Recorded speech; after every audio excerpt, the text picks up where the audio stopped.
Who are you when nothing in your life stays the same? And if everything about you changed, memories, roles, habits, even people around you, would you still be you? Most people never question this. But the answer quietly shapes everything you do.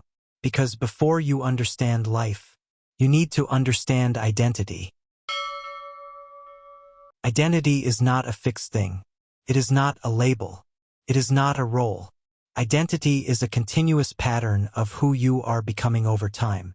It is built from your thoughts, your behavior, your choices, and the way you respond to life.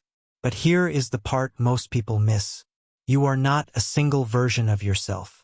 You are a flow of versions connected over time. So identity is not what you are.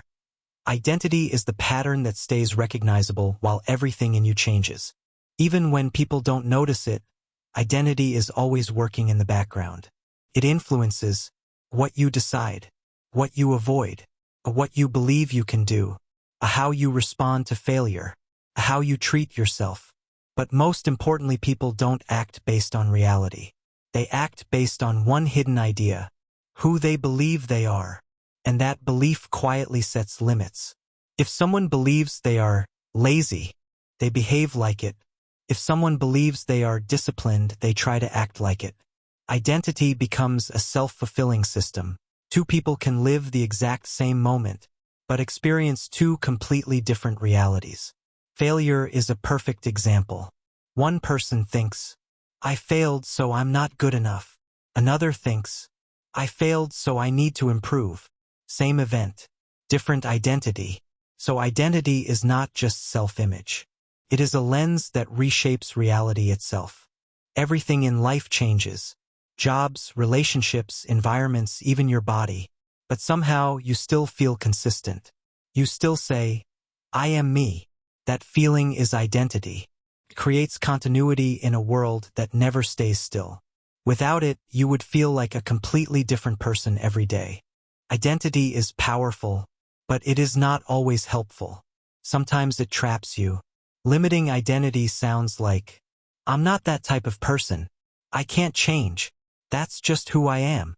And without realizing it, people stop growing. But identity can also expand. It can become, I can learn. I am still developing. I am not finished yet. Same person, different direction. Most people think they discover who they are. But identity is not something you find. It is something you build. Start simple. One action, then another, then repetition. And over time, what you repeatedly do starts to feel natural. Until one day you say, this is just who I am. But it was never instant. It was constructed. Discipline and identity. This is where identity actually changes. Not through thinking, through action. Because one action is behavior. A repeated behavior becomes habit. Repeated habits become identity. So discipline is not just control.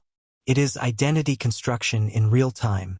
Every time you act differently from your old self, you are rewriting who you are. Some parts of you feel stable. Personality tendencies, emotional patterns, core values. But many parts constantly change. Habits, roles, goals, behavior, environment. So identity is not fully stable, and not fully changeable either. It is stable at the core, flexible at the surface. Inside the brain, identity is not stored in one place. It is continuously built from memory, your past, prediction, your future, habits, your automation, emotions, your meaning system, feedback from others, your reflection. Together, they create a model. This is me, but this model is not permanent. It updates every day you live. So identity is not something you have. It is something your brain constantly rebuilds. The big deal with identity is that it quietly shapes how you think, act, and experience life, and most people are not fully aware of it. Identity becomes the operating system of how someone experiences the world.